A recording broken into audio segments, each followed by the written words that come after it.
Kadang-kadang uh, apa yang kita buat itu tidak sesuai dengan apa yang kita tangkap. Makanya baik itu perseorangan atau brand, kita harus bikin terus mungkin istilahnya itu pencitraan, supaya apa yang kita sampaikan itu nyampe dengan apa yang customer kita mau pandang terhadap kita.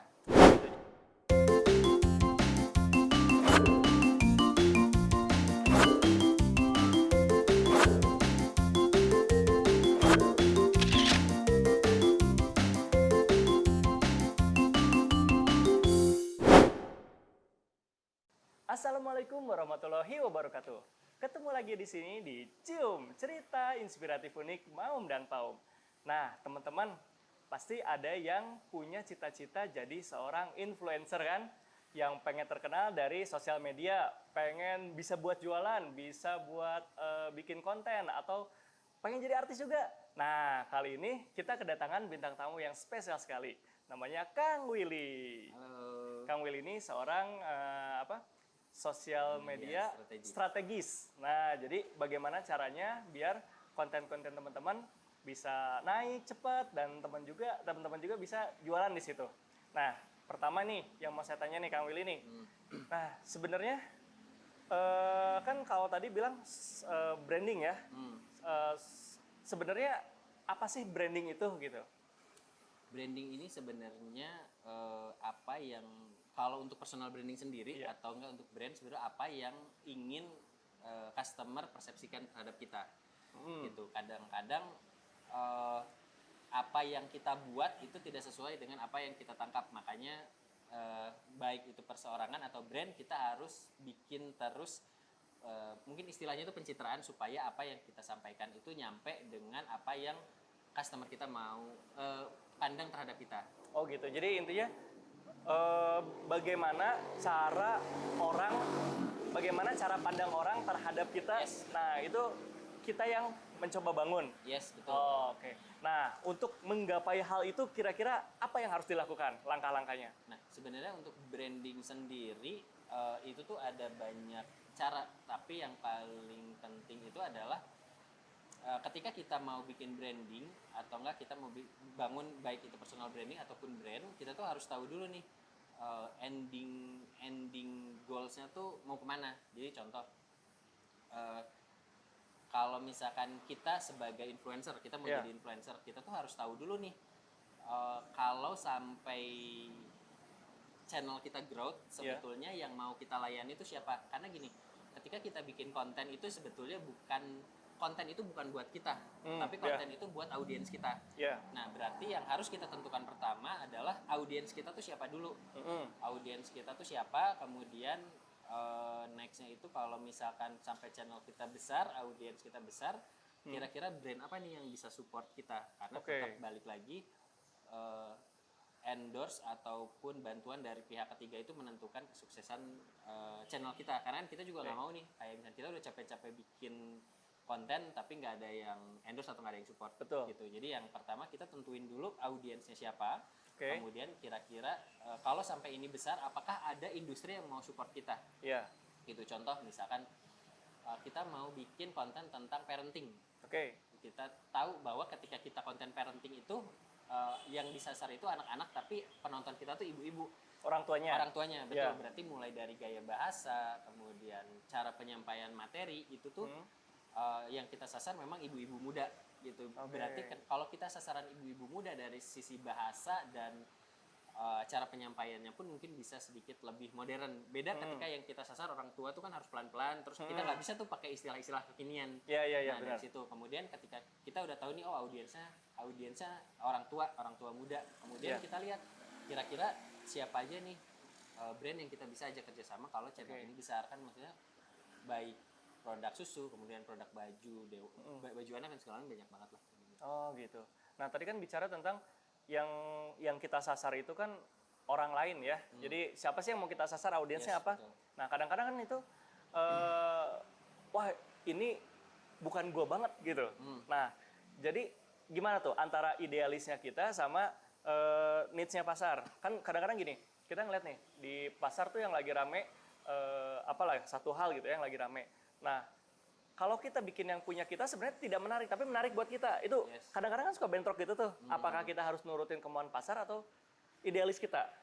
Nah, sebetulnya itu kita harus bikin irisan sebetulnya. Irisan jadi apa yang passion, profession, kemudian balik lagi tuh pada akhirnya purpose. Kira-kira kalau misalkan yang kita buat itu ada nggak sih yang mau nontonnya? Jadi pertama kalau misalkan nih sekarang lagi trennya apa gitu, tapi kita tuh nggak suka sama bidang itu. Betul.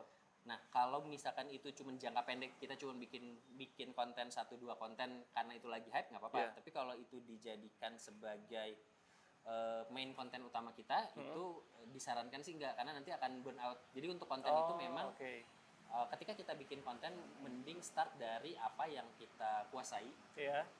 Apa yang kita kuasai sama apa yang kita butuh, apa yang audiens pengen dengar. Nah, kita ada di irisan tengah-tengah. Jangan sampai misal audiens lagi marak tentang mancing misalkan, konten tentang mancing. Nah, kitanya sendiri nggak suka mancing. Kalau kita paksain bikin konten, kitanya juga nggak akan enjoy bikin kontennya.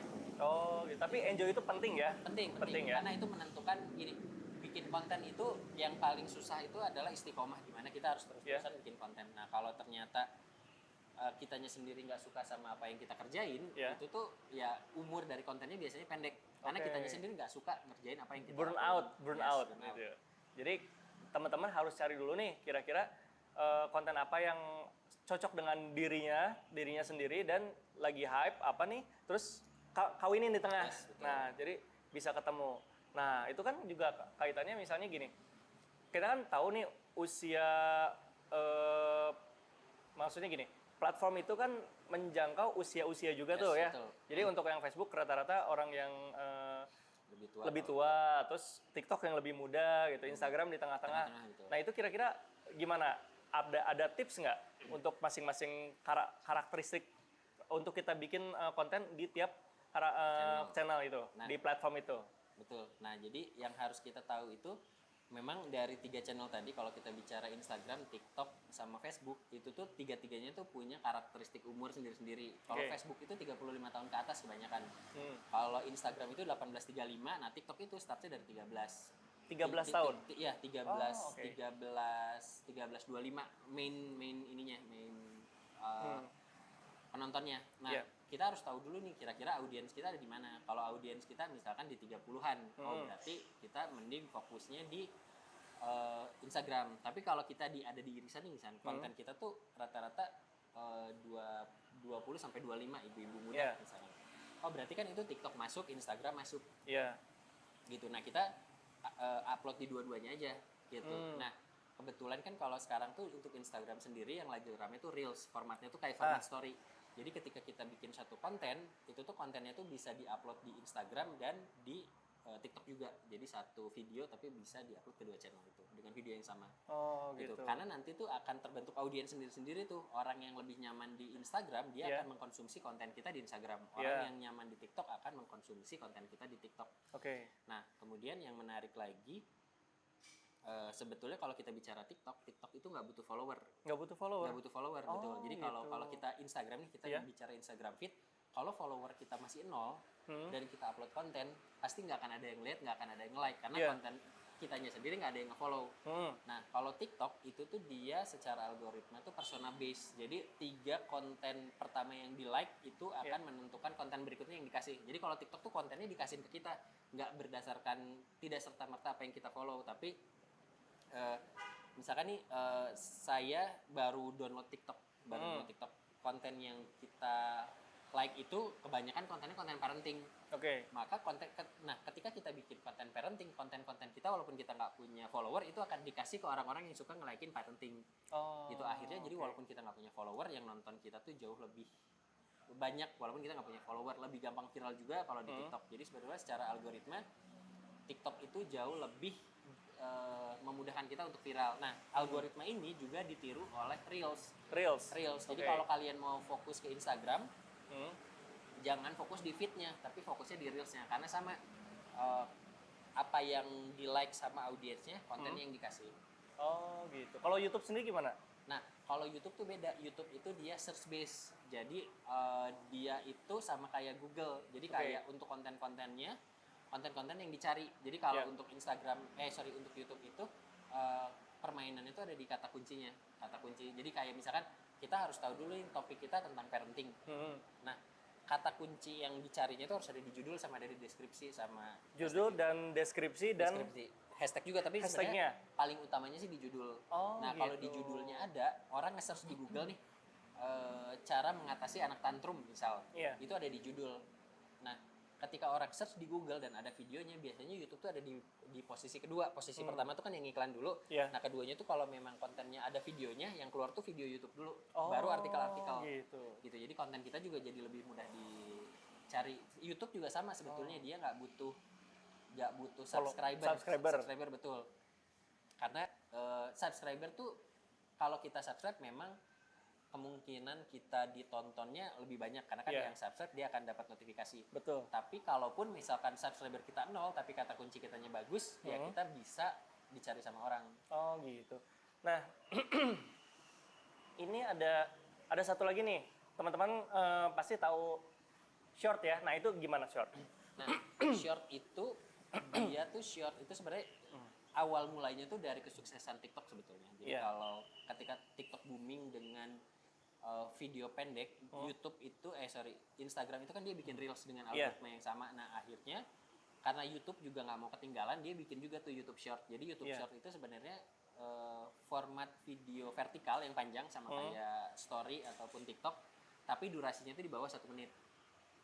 Di bawah 1 menit dan itu juga sama. Jadi kalaupun follower kita sedikit, dia tuh konsep kontennya tuh di-push, jadi dikasih terus sih kontennya. Oh gitu. Nah luar biasa kan ilmunya, pasti banyak yang baru tahu. Tadi kan kita bicara tentang segmentasi umur. Nah sekarang dari segmentasi materi untuk tiap platform, kira-kira gimana tuh? Nah untuk materi tiap platform itu sebenarnya idealnya itu dibedain antar tiap platform. Gitu. Sebenarnya tergantung kontennya juga sih. Kalau konten edukasi sih mungkin bisa disamain. Tapi kalau secara nature-nya itu kayak kita bicara Instagram itu tuh biasanya yang ditampilkan itu konten-konten estetis gitu. Jadi konten-kontennya tuh secara pembuatan lampu segala macamnya tuh lebih bagus lah gitu. Sedangkan kalau TikTok itu tuh lebih ke daily content dan kontennya receh-receh yang bisa masuk tuh. Bisa gitu ya? Jadi kalau kalian punya waktu untuk ngebedain kontennya, di split 2 aja nih. Jadi kalau yang receh-receh atau yang daily itu ada di TikTok. Nah kalau yang Instagram itu kontennya jauh lebih serius secara pembuatan. Nah tapi kalau misalnya kita nggak punya resource, ya udah satu konten yang kita punya upload aja di semua channel gitu. Oh gitu. Untuk jenis-jenis maksudnya gini, kayak kalau kita mau parenting itu bagus di mana? Kalau misalnya buat tutorial bagusnya di mana, itu gimana? Nah, sebenarnya gini, kalau kita bicara tadi 3 IG, YouTube sama TikTok, tiap audiens itu dia punya karakter. Bukan karakter, masanya sendiri-sendiri. Nah, biasanya orang yang pasti tiga-tiganya tuh punya kayak kita sendiri pasti punya TikTok, punya Instagram, kita mengkonsumsi YouTube juga. Cuman yang jadi masalah adalah dari 3 konten itu mana yang ada orang yang lebih nyaman, dia lebih banyak. Misalkan 70% atau 50% itu ada di TikTok kontennya. Memang dia mengkonsumsi YouTube tapi paling sehari cuma sekali. Sedangkan TikTok sehari bisa 10 kali dibukanya. Nah, ada juga orang yang lebih sering buka Reels, lebih nyaman di Reels dibanding TikTok atau YouTube. Nah, kan kita nggak tahu nih audiens kita ada di mana. Dan biasanya 3 audiens ini karakternya beda-beda. Nah, idealnya kita ada di 3-tiganya aja. Gitu. Jadi untuk menjangkau lebih banyak audiens. Takutnya nih kalau kita fokusnya di TikTok aja, ternyata sebetulnya yang lebih tepat itu ada di Reels atau YouTube. Kita kan jadi hilang kesempatan untuk konten kita dilihat orang. Gitu. Balik lagi kan kalau ketika kita bikin konten dan konten yang kita buat itu menebar kebaikan, sebaiknya kan memang dikonsumsi sebanyak-banyaknya channel. Betul. Makanya tadi balik lagi ke channelnya mau seperti apa. Jadi bikin yang banyak aja di semuanya, hajar aja semuanya gitu. Taruh aja di semua, nanti tuh akan kepilih sendiri kok. Oh ternyata konten kita itu lebih banyaknya di TikTok, di Instagram sama di Reels-nya tuh, di YouTube-nya sama di Instagram nggak terlalu gimana-gimana. Udah kita bisa fokus ke TikTok.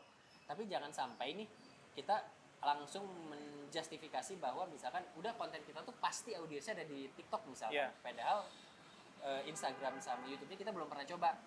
Nah itu juga kan kita nggak bisa berhipotesa kalau datanya nggak ada. Jadi idealnya kita cobain aja dulu di semua channel. Nanti juga ketahuan mana yang di antara 3 itu mana yang paling growth. Nah kita fokus di situ. Kalau 3-3-nya growth ya syukur kita fokus ke 3-3-nya. Kalau buat jualan gimana jualan? Nah kalau jualan sebetulnya gimana produknya lagi. Kalau misalkan produknya, kalau kita bicara produk FMCG aja, mau itu makanan ataupun fashion, sebetulnya sekarang yang paling bagus itu ada di TikTok. Kenapa? Karena TikTok tuh dia punya TikTok Shop. Jadi ketika kita review, orang mau beli bisa langsung belanja.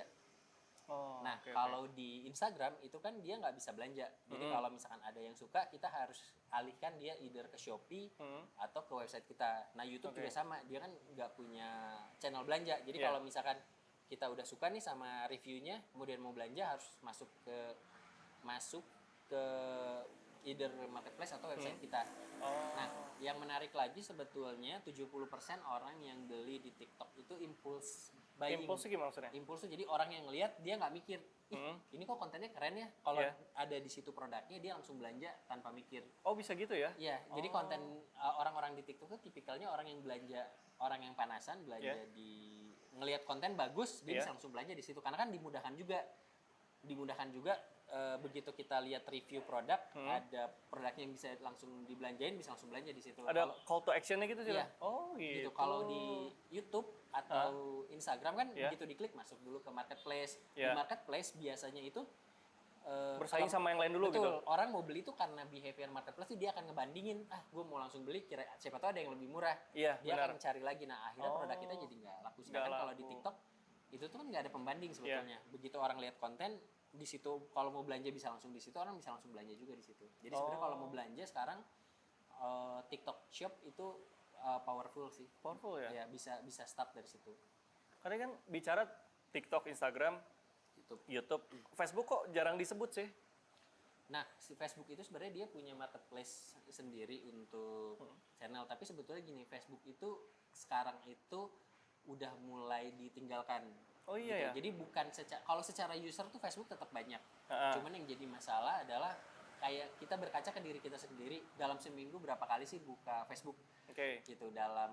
Coba bandingkan Facebook sama IG atau TikTok, kan kita juga mungkin ada orang yang malah udah nggak buka Facebook sama sekali. Dulu mungkin punya akun, tapi sekarang udah nggak dibuka sama sekali. Nah sekarang mereka pindah kontennya itu lebih banyak di TikTok ataupun Instagram. YouTube juga masuk sih, tapi untuk konten-konten yang durasinya lebih panjang kalau YouTube. Jadi bagusnya buat apa itu? Untuk yang mana? Yang Facebook itu. Kalau misalnya masih ada teman-teman yang masih main Facebook tapi pengen ya tetap jualan di Facebook, soalnya pasti ada karakter tertentu nih sampai orang nggak ninggalin itu gitu. Nah, kalau di TikTok itu kan kekuatannya itu ada di video. Ada di video. YouTube tuh ada di video. Kemudian Instagram itu tengah-tengah nih. Antara di foto yang bagus sama di video juga. Walaupun Instagram sendiri dia tahun lalu tuh direkturnya udah sempat mention bahwa kita akan pindah fokus dari foto ke video. Nah, Facebook dia itu kalau untuk Facebook dia fokusnya tuh di cerita. Storytelling, copywriting gitu. Betul. Jadi behavior orang-orang yang lihat Facebook tuh masih nyaman tuh baca artikel. Kemudian konten-kontennya tuh nggak cuma video, tapi ya si deskripsinya juga dibaca. Jadi kalau kalian pintar nulis, ya kalian juga harus coba masukin konten kalian ke Facebook, ya masukin aja storytellingnya di situ. Oh gitu, oke. Nah ini terakhir nih ya, kira-kira nih untuk kita menjadi seorang influencer kan sekarang udah banyak banget nih ya yang udah terkenal segala macam. Apakah masih ada peluang buat teman-teman yang baru mulai? Nah sebetulnya peluang tuh akan ada terus nih, karena kan sebenarnya gini, kalau kita bicara influencer tuh banyak.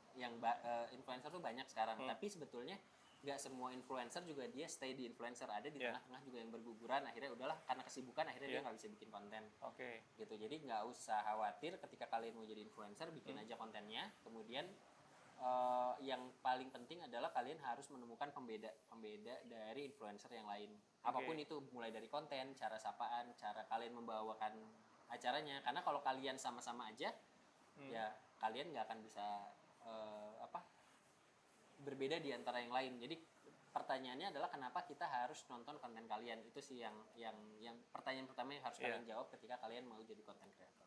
Ini kalau minta ini deh, closing statement deh ya.